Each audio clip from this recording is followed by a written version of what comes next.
Hi everyone and welcome back to my channel. How's everyone doing today? So if you don't know, my name is Jordan MacLean and I come here every Tuesday and Thursday to give you a true crime has happened here in Canada while I do my makeup. So how is everyone's Valentine's Day and Family Day? I know that I have been gone for quite a while. I took a week off. I've been working like crazy. I am exhausted. I have 3 jobs right now just because I'm the type of person who can't say no. I've been working long hours. Some days it's 8 a.m. to 10 p.m. Other days I just have to do one job. When I have a day off, I'm only doing one job. So it's been hard to film and it's been hard to research and it's just been very difficult for me to get things done. So I really wanted to come on here and just like get back into it, get back into the groove. I haven't had that in a while, so that's why I took a month and a half off. Not a month, it was like a week off just so I could get back into how I've been doing things. So yeah, I took a week off just so I could get my head cleared, get back into me, get back into the things I love. I've been super busy. And just like even when I don't even have days off really, and the days off I do have, I'm at home cleaning, I'm tending my dog, I'm cooking for my husband. It's been crazy. The beginning of 2021 has just been nuts. But yeah, I'm back with my True Crime Tuesday this time. I'm hoping to get a couple things filmed so I can be more prepared and give you guys the videos that you love. So today we're talking about Lulonda. She is from Manitoba and she is a mass murderer. She had a pretty bad back life story. She was raised in a neglective home, which kind of followed through her whole life. And then now she did something she killed some people and she didn't really even know that she killed some people. So let's get into it. Let's get back into it and let's get ready for this true crime story on Tuesday. So you may be asking yourself, Jordan, why are you still filming in your living room? Shouldn't you be in your beauty room? Well, like I said, I don't have much time these days to really do anything. I'm trying to finish my desk. It's pretty much finished. I just need to put the top coat on the top of the desk and then I'll be able to use it. But I haven't had time. Like the only time I usually get to see my husband is when I going to bed and waking up, because he works 6 to 6 and I work 8 a.m. to 10. So he goes to bed, I come home and shower and go straight to bed. It's been a crazy life we've been living right now. But let's get into the story. So Lulonda is the second youngest of the siblings. There were 7 siblings altogether, but one of them did die during birth or at a very, very young age. I think he was an infant when he died. So Lulonda's last name was Hopper at the time, but she is now Fleet. So her name has changed throughout her life a couple times. Was born at the hospital in Norway House 41 years ago and was soon brought back to her community at St. Thiessen Point. So I will be talking at St. Thiessen Point as STP, just so when I mention STP, you guys kind of know what I'm talking about. So her mother's doctor told her to give birth there because doctors never came to visit that reserve. And if the doctor did come to visit that reserve, it was once a month. So they never got to see the doctor. They lived on this little reserve, so they thought it would probably be better for the mom to go have the child there, so there would be a better facility and nurses, doctors, all the medical facilities, like machines that they needed for her to have a safe and proper birth. So currently of 521 buildings or homes there, only 463 of them had no water surfaces, and there was an 83% food insecurity rate. So at that time in 1971, food prices there were 50% higher than the retail average price. So we would go buy an apple for $3. They would be buying it for like, I'm not good at math, for like $6 for one apple. Or they'd be buying it for $5, like it was pretty expensive. And I think some of us have seen photos of people up in like the Yukon and those areas and how they do say, oh, we're trying to eat healthy, but here's our salad and it's like $72, right? So if you live in an isolated area, I know it's very, very hard for people to get food to you, and especially if it has to be flown in, then it does cost an arm and a leg just for anything, right? So the mom was a community health worker and the dad did odd jobs to get their large family by. Her folks drank and struggled with the bottle, so they were known to be alcoholics. And later in life, Lulonda would kind of consider this the normal life, right? Like she grew up with it. That's how her parents were. So when she got into relationships and everything, she kind of was like, this is how relationships and family are supposed to work. They're supposed to have drinking issues and stuff just because that's how she was raised, right? So her parents partied often, which would lead to her older sister taking care of the other kids. They would lock the young kids in the room, in a bedroom when the adults were having parties or having get-togethers. They would watch TV and play music. She said that they would go on drinking binges to Winnipeg and sometimes stayed there for months. So she wouldn't see her parents for quite a while afterwards because they'd go out drinking. So Lalonde's older sister described violence breaking out when the parties started to slow down, and when they were coming to an end is when her father and mom became more abusive. So this kind of made her older sister the protector and of the role of the siblings. She said she would camp out and sleep on the floor up against the door so no one could push the door open and get to the kids.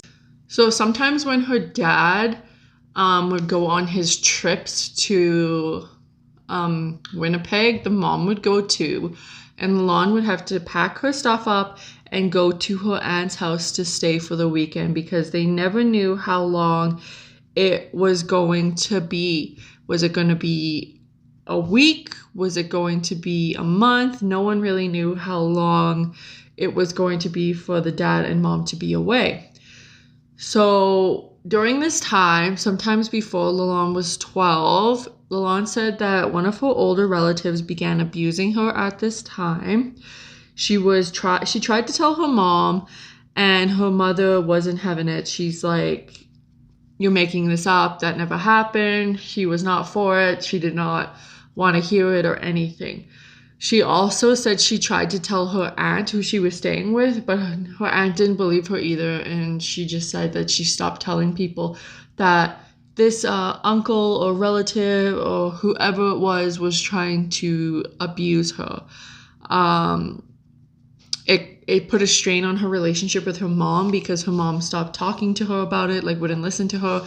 She kind of like it put a strain on her relationship, but at the end of the day, she just gave up with the concern or telling people because she just knew that no one was going to listen to her. So she said she tried to apologize to her once to her mother. I mean, her mom tried to apologize to her once about it, but I told him not to talk to her anymore. The mom told her, that relative, not to talk to them, and the relative never was charged. So her mom is now 25 and caring for two of Lalonda's kids, and ultimately quit drinking because the dad got sick with a stomach ulcer and suffered kidney failure due to alcohol. So that's the reason why her mom stopped drinking.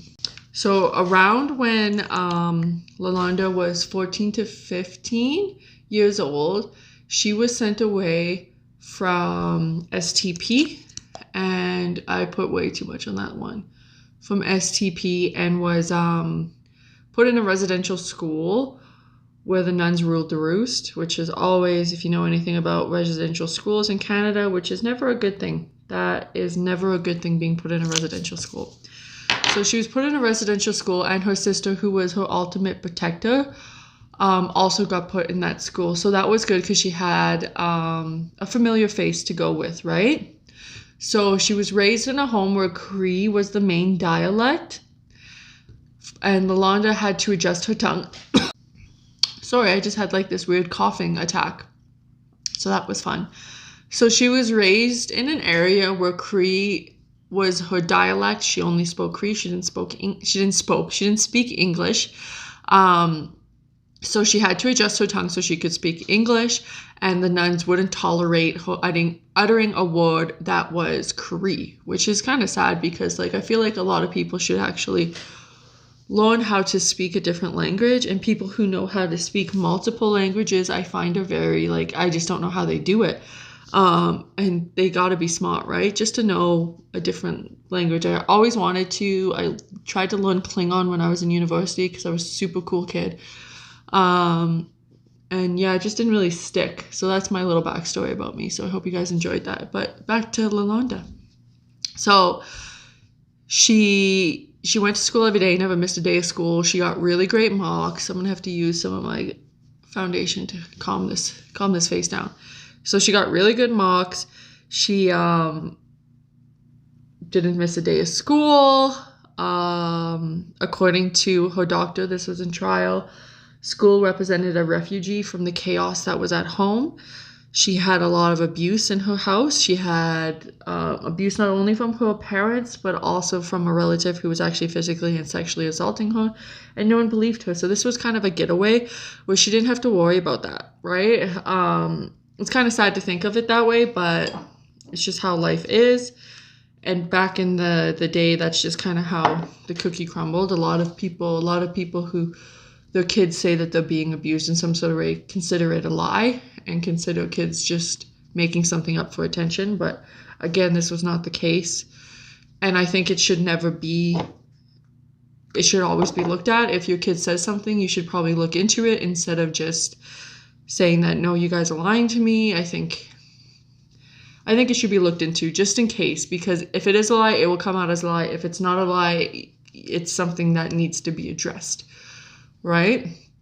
So the sister had a bit of a different view living there. She dropped out a couple times and then would go back. She had degrading slurs thrown at her. They would tell her to go back to the bush where she belongs. And then around this time, Lulonda took her first drink. This is when she started drinking like her parents did. So she took her first drink and she met this young man named Brian, and she kind of fell in love with him. First crush, kind of thing. Away from the parents, finding himself a new man, and she got pregnant. So she is now pregnant, and this is around 1986, 1987. And then she ventured into Winnipeg with this guy. She had a baby at Villa Rosa, I think it was where it was called. And then she decided she was going to return to high school, and she set up arrangements so she could go back. So she wanted to complete her grade 11, but unfortunately, that really wasn't the case. So at this time is when her drinking problem and her relative's drinking problem it all kind of clicked that she was going to probably fall down the same thing her parents was doing. She started drinking a lot more. And she, again, said that this kind of, when she was younger and she saw her parents drink, she kind of realized like that's like the normal thing to do. So she was hoping to finish her grade 12 because she just wanted to do it, and she was passionate about school and she was good in school. So she really, really wanted to finish her grade 12, find a job as a local nurse. But it seemed the challenges in life as being a single mother kind of wore that dream down.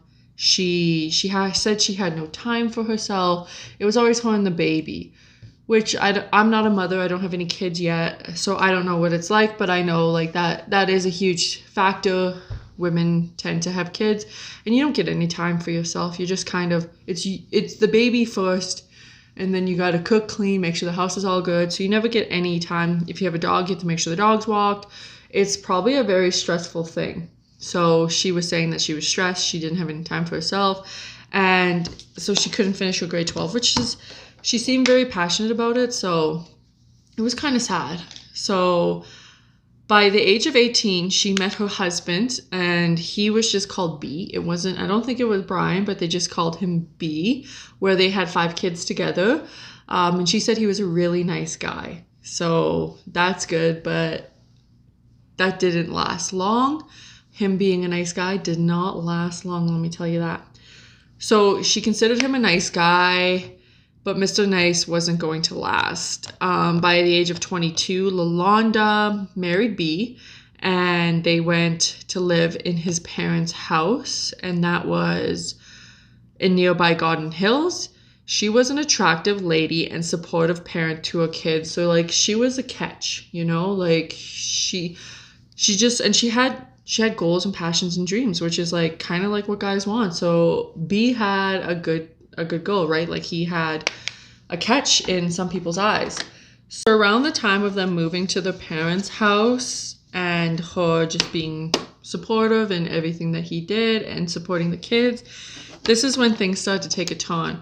So B started drinking a lot, and he also kind of pushed her into drinking and said that they needed to do it together.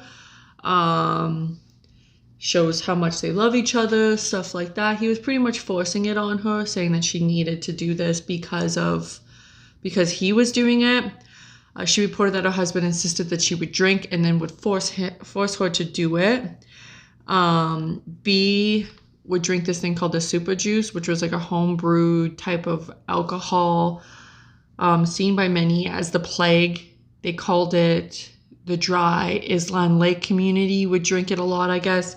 They'd given it mayhem and sickness. A lot of people got sick and died off this. It was kind of like the home brew moonshine of that area kind of thing. I've never heard of it before until I read this. And I think like even just like homegrown moonshine and stuff scares me, let alone whatever this is, right? So he would insist that she would smoke weed with him too. And then that progressed into cocaine.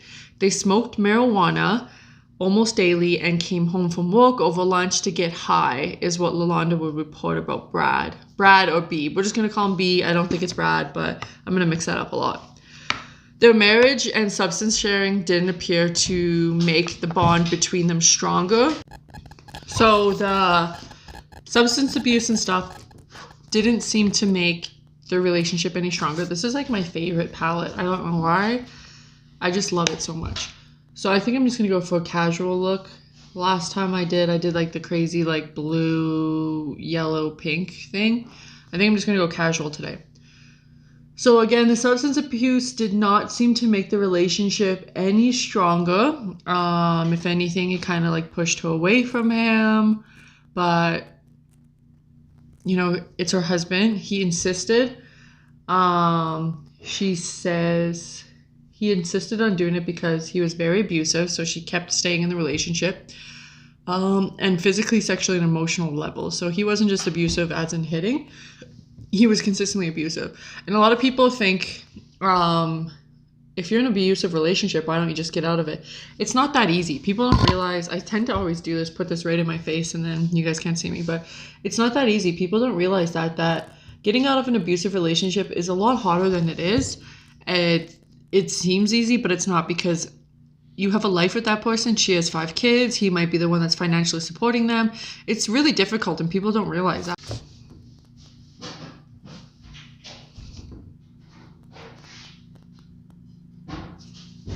So according to Lulonda, her husband would sometimes lock her in her house and take her shoes and remove the phone so that she couldn't contact anyone or run away because she didn't have any shoes, which if you're like really dedicated to getting away from this guy, I'd be running away with no shoes on, but that's just me. So yeah, she was dedicated. He was doing all this stuff. He was pretty much super aggressive. Lulonda related that her husband often hit her with objects and also burnt cigarettes on her all the time. She commented that they used to call her raccoon eyes because how bruised up her eyes were during all the assaults. It didn't seem to ever get better. In fact, the abuse escalated into evil cycles of domestic abuse for her, which is really, really sad. She never seemed to get out of it. Lulonda recounted an incident in which she was sexually assaulted, and he assaulted her and drug her across a patch of rough ground, Dr. Summer said. So she said this to him during an interview. And he was charged and was served 6 months in jail because of this, and was fully compliant the whole time he was in jail. So then they let him out pretty early because you know how that's just the justice system. They think that you've changed in jail, and then it turns out you never did, right? And you were always a crazy person. So he got out. When he returned to live with Lulonda, the violence continued and it gotten worse. And the cycles, she kept going back to him. So he would go to jail, come back out, and she would go straight back to him. And it was just an ongoing cycle of abuse. And she couldn't get out of it, which is another reason why it's like really hard for people with abuse who are in abusive relationships, why they never get out, right? It's just, that's all they know. So it's scary for them to think that somebody else out there could be the one for them. So, and then he would apologize to her and say that he would never do it again. And then he would go back to the same thing and do it all over again. So just an ongoing cycle for her. And you kind of like, at this point, you're feeling really bad for her, right? Like no one wants that type of relationship for anyone. It doesn't matter if like the person becomes a killer. And it's like, I wonder why she did. So then, she believed him all the time that he was a better person. And I guess her in-laws would blame her for the reason why he was doing it. They would say it was her fault, that she gets beat because she does something wrong. It's nothing to do with B. So that's reassuring too. The people who are supposed to support you the most in your life are now saying that, well, it's your fault. So just go ahead and get beat. No one deserves to be beat. Okay? And if you are in an abusive relationship watching this, please seek help. Please feel free to message me. Please do whatever you need, because you don't deserve to be in that type of relationship. No one does, okay? So around this time of her extensive drinking, somebody called child services on her. So I guess she did have her kids, and her kids were taken away from her. So during this time when her kids were taken away, she believed it was Brian or B who did it. So she believed he was the one that called, and she said that she never liked him and she doesn't trust him as far as she could throw him. So she was worried when the kids got taken away. So one of them was already living with her aunt. The one already was living with her mom because of her drinking. The other ones went to live with their dad, and that was B, and Lulonda did not like him. She said he was a mean person. She expressed the belief that he had made the call to CFS herself in 2010 and said that she kind of doesn't trust him anymore, and she was scared for the kids. However, the abuse of alcohol escalated after the kids were taken away, and sorry, this is hard to do under your eye. So she believed that so she started drinking more. She was, the abuse escalated after the kids were removed. She was lonely and depressed, and she was angry with herself, and she didn't care about anyone, even herself. She was drinking up to 26 ounces of bottled liquor a day. And up until the day after she was arrested, she withdrew from the hospital, got a prescription of Valium, and just continued drinking right after that. So she did have to go to the hospital a couple times due to her alcoholism. And every time she got released from the hospital, she just went right back into it and was like, I'm about to drink again. So yeah, at this point, she is addicted. And I think everyone can see that, right? That she is a full-fledged alcoholic. I've never really had to deal with an alcoholic in my family or in any other type of atmosphere that I work in, and I do think it would be very challenging. I have seen like some crazy things on TV about alcoholics. So yeah, so it's like she was living in a black hole. She would drink, black out, wake up and start drinking again. She kept saying that she wished she would die during her interviews with doctors, that she wished she was the one that died, and how much she just like hated her life. And she doesn't remember anything about the murders. All she remembers is drinking with C and then getting arrested. She says that the only thing she remembers early that morning is she torched a couch on the porch of 288 Austin St. North in the act of anger.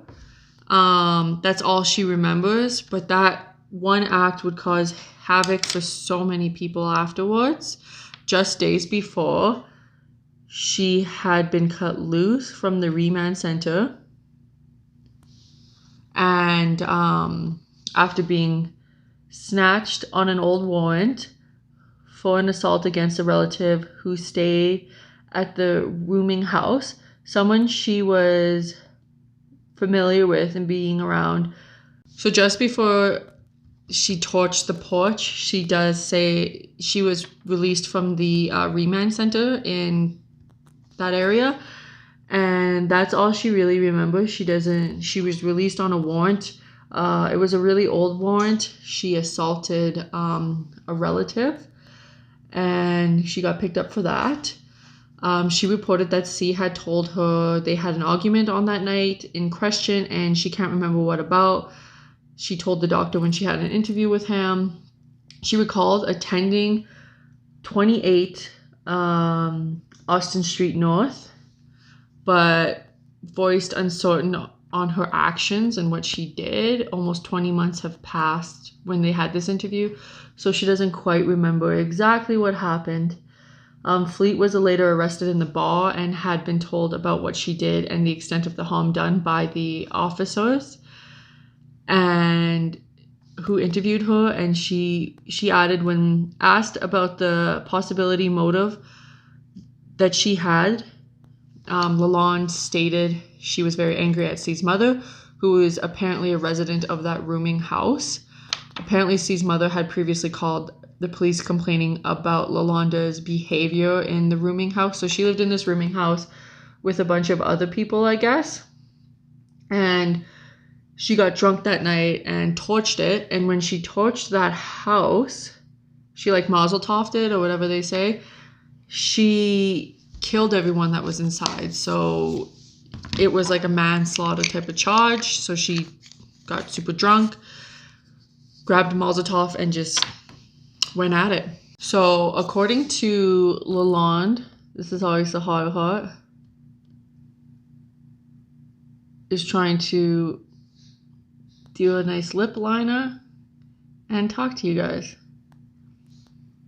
So according to Lalonde, Hopper's mother had been concerned about a number of people who were living in this Roman house, and she said that there was a lot of noise complaints at that time. However, Flett was clear that she did not intend significant damage or even anticipated the deaths of the people who she killed when she decided to torch the couch. I guess no one was able to get out because there was only a certain amount of exits and the fire started near these exits. So everyone just burnt and suffocated inside, was unable to get out when the fires erupted. She expressed a mixture of tearful remorse for her actions, tempered only by the measures of the extent of what occurred, because she never assumed it was going to happen. Instead, she expressed that she wishes she was the one who died and not them.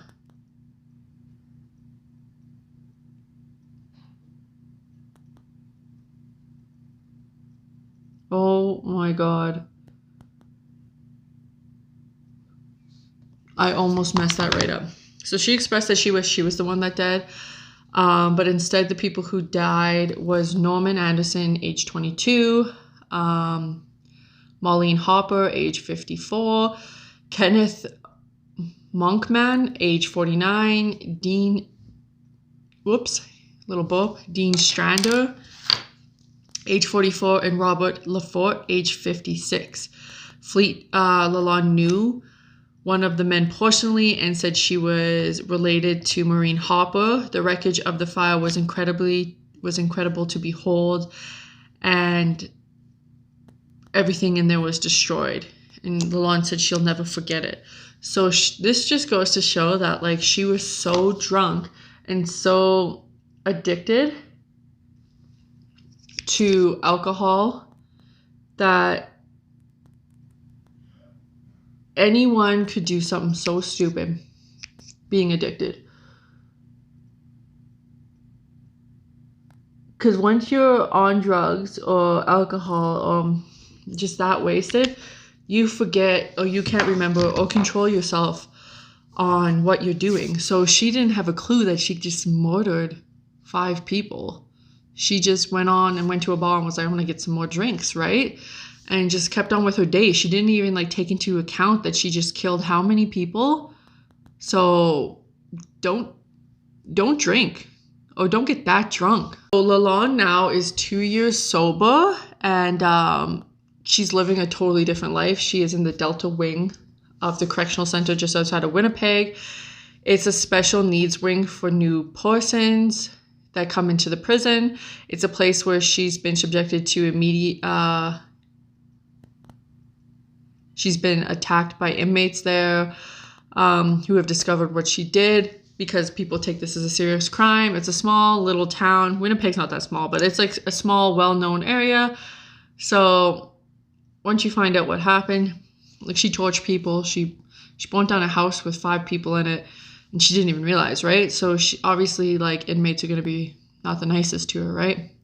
The doctor, in a lengthy report, makes several findings about her psychological makeup and abilities and conclusions and everything about her life, saying that like she has serious like intelligent deficiencies. She's not the smartest, and she has behavioral management problems. So she's doing better now, and they've been doing a lot of testing and everything on her, but she is in jail for like probably, I think it was the rest of her life. She is going to jail until she gets help. So I'm going to go pop on my lashes, some eyeliner, and I'm going to come back and give you guys my final thoughts about this story. All right, so now time for my final thoughts. So with this case, she's still in jail. It was kind of a new case that happened in Winnipeg area. And it's my first woman that I'm doing on this channel. So kind of one of the things about this case that like bugs me is she grew up in an aggressive home, an alcoholic home.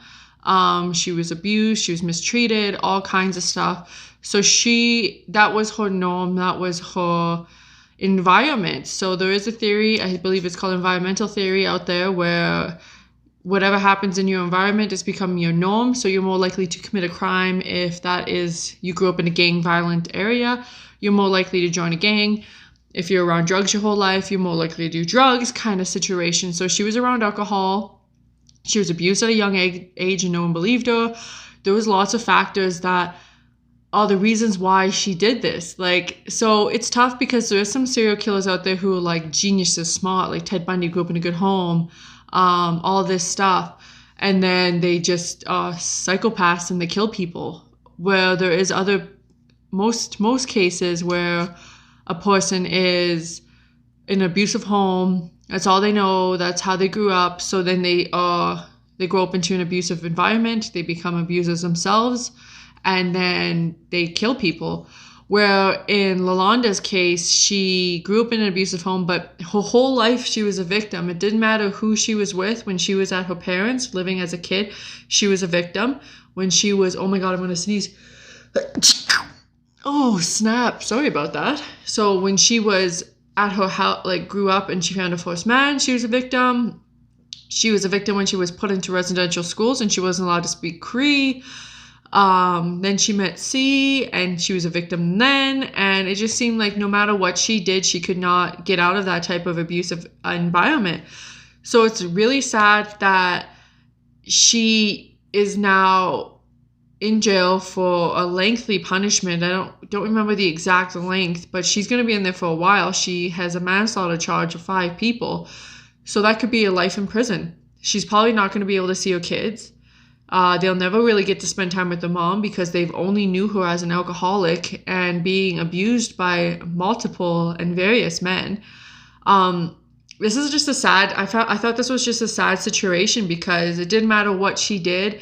She had a light where she was changing. She was becoming a home care aide. She got a first aid. It seemed like her life was doing pretty well. And then another man comes and abuses her, but that's all she knows. It's like a drug too for her because that's what life is. If you're not getting abused and if you're not doing drugs, then are you even really living life? Because that's all you know. So let me know what you guys think down below. I know this was a little different. It didn't really talk too much about her case exactly. It talked more about her upbringing and how she was addicted to drugs and how she was addicted to alcohol and how she was in an abusive family and how she was raised in an abusive home and how she went to residential schools and then she torched a house and killed 5 people, and then she was in jail. It's like, it was kind of like a story where it's like, well, you expect something bad to happen to her in the future just because of what she went through, right? Like, I was like, when I was reading it, I was like, well, yeah, she was a victim her whole life. Like, when is she finally going to snap? And I guess she did snap when she was under the influence, right? So it was just, I just think it was a very, very sad story. She has 5 kids, never going to probably be able to see them again or deal with them. I just thought it was a really, really sad story. So let me know down below what you guys think. So this is going to be the Tuesday video. I hope you guys are liking 2 episodes a week. I'm having fun filming it. Again, I'm just exhausted, but I'm having a lot of fun filming them. So let me know if there's anyone. I have a couple requests already of people to do, and I'm looking into them. They've just been harder cases to find. There's one here in Calgary, and then there's one in New Brunswick. So I'm excited to do those ones. So again, like and subscribe if you guys haven't yet. Make sure you share this video with your friends and family, wherever you guys are, and let me know what you guys think. Let me know what you think of this look. Let me know what you think of this story. And again, thank you guys so much for tuning in every week, watching me on your TVs, on your phone, on your computers. The support I get from you guys is great. I'm really enjoying doing this. I like putting together looks and just like what I'm going to think of that day. It's kind of like I wing it until the day of, and then something happens. Today was a little bit of a burgundy red look. I enjoyed it. So let me know what you guys think, okay?